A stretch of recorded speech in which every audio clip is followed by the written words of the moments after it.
So guys, ayan, curious lang ako sa lasa ng barley.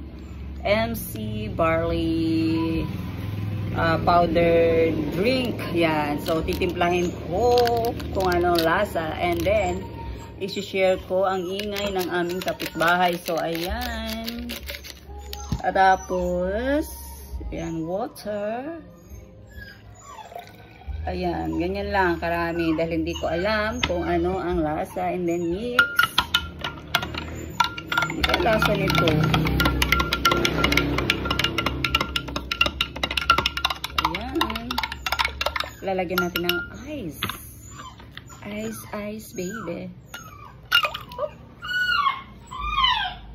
Ang ingay ng aking yan, para masarap kasi kapag malamig daw. Itong barley, yan, powder drink mix.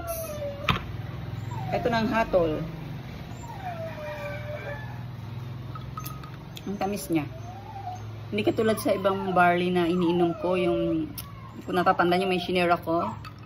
Pero mas masarap ko yun kasi ito parang mas sugar eh. Kaya mas okay sa akin yung barley na hindi matamis masyado. Matamis siya guys, itong barley na to. At ang ingay, kaya pala kasi meron siyang pineapple powdered. Oo, pineapple flavor. Ayan, nakita nyo, may pineapple flavor. Ang ingay ng aking julep.